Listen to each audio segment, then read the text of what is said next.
Hi guys, ഞങ്ങളിന്ന് കണി ഒരുക്കാനായിട്ടുള്ള സാധനം വാങ്ങിക്കാൻ മാർക്കറ്റിൽ വന്നതാണ്. അപ്പോൾ ഞാനിവിടെ വന്നപ്പോഴത്തേക്ക് കിറ്റ് ഉണ്ടായിരുന്നു. അങ്ങനെ പിന്നെ ഒരു കിറ്റായിട്ടാണ് വാങ്ങിച്ചത്.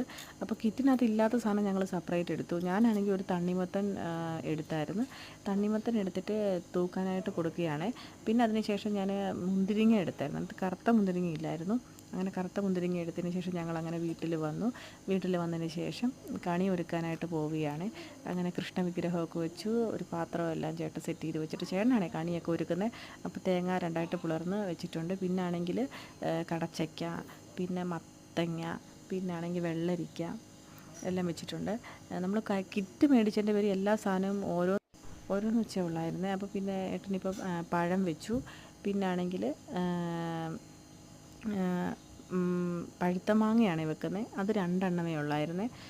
പിന്നാണ് ചേട്ടൻ വെക്കുന്നത് ആപ്പിൾ ഒരെണ്ണമേ ഉള്ളായിരുന്നു. പിന്നെ കറുത്ത മുന്തിരിങ്ങ, പിന്നെ വെക്കുന്നത് പച്ച മുന്തിരിങ്ങയാണ്. അത് ഇച്ചിരി കൂടെ കൂടുതലുണ്ടായിരുന്നു. കുഞ്ഞുങ്ങൾ കയറി ഇറങ്ങിയപ്പോഴത്തേക്കിനും അതിൽ നിന്ന് രണ്ട് മൂന്നെണ്ണം പിറക്കി തിന്നതാണ്. പിന്നാണെങ്കിൽ ഓറഞ്ച് വെച്ചു. പിന്നെ എന്നാണെങ്കിൽ തണ്ണിമത്തൻ വെച്ചു. പിന്നാണെങ്കിൽ നമ്മുടെ വീട്ടിലുള്ളതായിരുന്നു ചക്ക, അത് കട്ട് ചെയ്ത് വെച്ചതാണ്. പിന്നെ കണിക്കൊന്ന പൂവും വെച്ചു. അങ്ങനെ ഞങ്ങളുടെ ഈ വർഷത്തെ കണി ഇങ്ങനെയാണ് ഞങ്ങൾ ഒരുക്കിയിരിക്കുന്നത്.